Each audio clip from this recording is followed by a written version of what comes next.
মিনা ইয়ারা যুনুবাহু কান্নাহু কাঈদুন তাহতা জাবাল। ঈমানদার একটা গুনাহকে মনে করে আমার মাথার উপর একটা পাহাড়, এই পাহাড়টা আমার উপর যে কোনো সময় পড়তে পারে। ঈমানদার মনে করে একটা পাহাড় আমার উপর, এই পাহাড়টা আমার উপর পড়তে পারে। এই হাদিস দ্বারা বোঝা যায় ঈমানদার যখন কোনো গুনাহ করতে যায়, করার সময় তার মনের মধ্যে এই জিনিসটা আসবে, সর্বনাশ, আমার উপর একটা পাহাড়, এই পাহাড় আমার উপর পড়তে পারে। বলেন তো পাহাড় পড়লে মানুষ বাঁচে না মরে? তাহলে একজন প্রকৃত ঈমানদার ছোট্ট গুনাহকে আওয়াজ দিয়ে বলেন কিসের মতো মনে করবে? আপনাদের হাত পায়ে ধরে বলি, আজকে থেকে গুনাহ করার আগে কথাটা মনে রাখবেন, আমি একজন ঈমানদার, একটা গুনাহ আমার কাছে পাহাড়ের মতো মনে হওয়া দরকার। যদি দেখাইতে পারতাম, সিনাটা ফাইরা আপনাদেরকে দেখাইতে পারতাম কত কষ্ট নিয়ে কথাগুলা বলতেছি। একজন ঈমানদারের উচিত গুনাহ করার আগে চিন্তা করা আমার মাথার উপর একটা পাহাড়। আমি এই হাদিস পড়ে চিন্তা করি সর্বনাশ, পাহাড় পড়লে তো মানুষ বাঁচে না, এর মানে একটা গুনাহ মানুষকে শেষ করে দিতে পারে, একটা গুনাহ।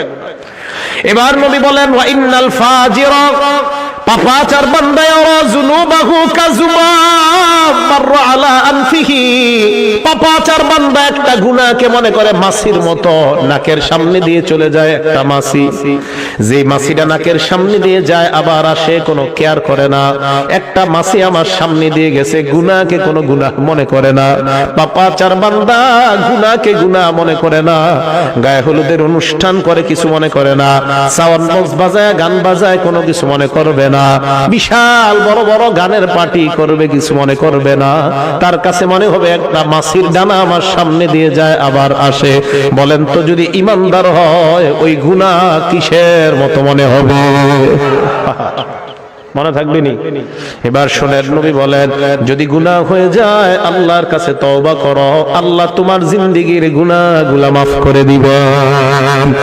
হাদিসের মধ্যে নবী উদাহরণ দিয়ে বুঝায়, লাল্লাহু আফরাহু বিতাওবাতি আবদিহি মিন রাজুল নাযালা মানজিলাত ওয়া বিহি মাহলাকা।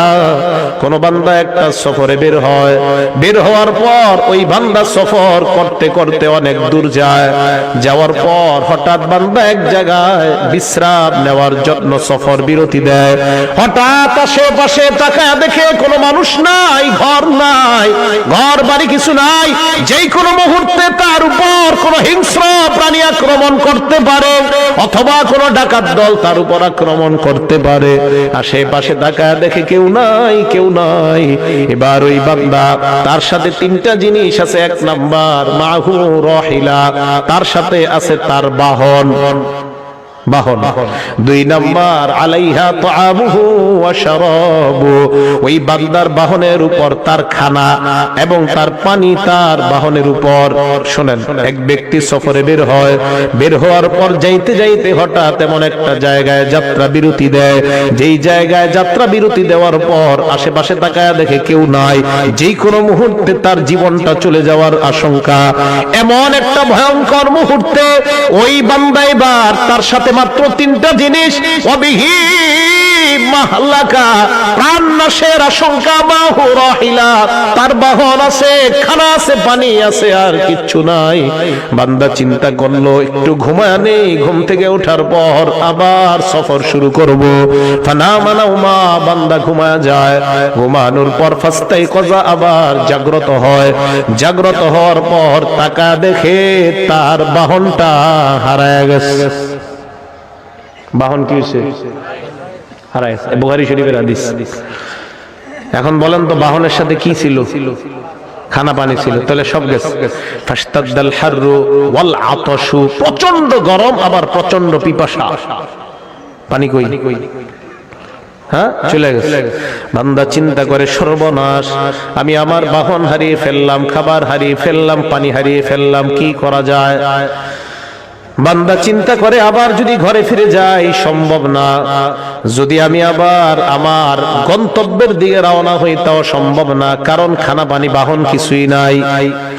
এবার বান্দা আল্লাহর উপর ভরসা করে চিন্তা করে এই জায়গায় ঘুমায়া যাই, যেন ঘুমের মধ্যে আমার মরণ হয়ে যায়, পিছনেও যাবো না সামনেও যাবো না।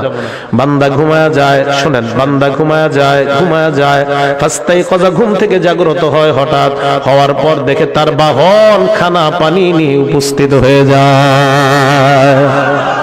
হাদিসটা বুঝছেন? হাদিসটা বুঝছেননি সবাই? কিছু কয়রা বুঝছেননি? আচ্ছা, এই যে বাহন আসলো, খানা আসলো, পানি আসলো, বান্দা যে হারাইলো, হারানোর পর আবার ফিরে পাইলো, কেমন খুশি? অনেক খুশি না? নবীজি বলেন এত খুশি হয় বিশিদ্দাতিল ফারহি, খুশির অতি সহ্যে, গ্রাম্য বাংলায় কই খুশির ঠেলায়। কি কয়? খুশির ঠেলায় আল্লাহরে কয় আল্লাহুম্মা আনতা আব্দি ওয়া আনা রাব্বুকা, আল্লাহ আপনি আমার গোলাম, আমি আপনার রব। হ্যাঁ, আল্লাহরে কয়, মানে এ জানে না, এর মুখ দিয়ে কি বের হইছে কইতে পারে না। ঠিক আছে না কথাটা? আল হাদিস ভাই থাকলে কেউ জবাব দেন, এই হাদিসের জবাব দেন। এই হাদিসের কি জবাব? বুখারী শরীফের হাদিসই তো আসেনি এলাকায়। হ্যাঁ, আল হাদিস ভাই আছে এলাকায়? যদি থাকে এই হাদিসের জবাব কি? যে হাদিসে যে বান্দা আল্লাহরে কইলো আপনি আমার রব, আমি আপনার, আপনি আমার গোলাম, আপনি আমি আপনার রব, কি জবাব? বিপদে পড়ে যাবে।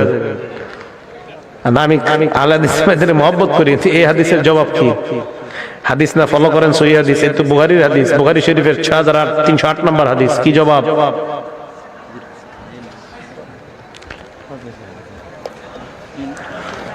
এর মানে বোঝা যায় বান্দার মাথা ঠিক ছিল না, আল্লাহরে কি বলছে বান্দার মনে নাই। বান্দা আল্লাহরে খুশির ঠেলায় বলছে আল্লাহ আপনি আমার গোলাম, আমি আপনার রব। নবী বলেন এই বান্দা হারিয়ে যাওয়া বাহন ফিরে পাওয়ার পর যে পরিমাণ খুশি হয়, একজন বান্দা গুনাহ করার পর তওবা করলে এর চাইতে কোটি গুণ বেশি আল্লাহ খুশি হয়ে যায়। আল্লাহ এত খুশি হয় বান্দা গুনাহ করে তওবা করে আল্লাহর কাছে। তাহলে বলেন আজকে থেকে আমরা ওয়াদাবদ্ধ, গুনাহ করার পর কাউকে বলবো না, বলবো একমাত্র একজনকে। আওয়াজ দিয়ে বলেন তিনি কে? আল্লাহ তুমি আমার হাত দিলা, পা দিলা, চোখ দিলা, মাবুদ কত গুনাহ করলাম, চোখের মাধ্যমে, হাতের মাধ্যমে, পায়ের মাধ্যমে। আল্লাহ আমার সন্তান যদি কষ্ট পায়, আমি কষ্ট পাই, মাবুদ আমিও গুনাহ করলে তুমিও তো মনে হয় এরকম কষ্ট পাও, কারণ তুমি না আমারে কত মায়া করে বানাইলা। আল্লাহ না আমারে আপনারে মায়া করে বানাইছে। আপনার ছেলে কষ্ট পাইলে আপনার কত কষ্ট লাগে, তো আল্লাহ আমারে আপনারে বানাইছে। এই হাতটা দিয়ে যখন গুনাহ, আল্লাহ বান্দা এই হাতটা তো গুনাহ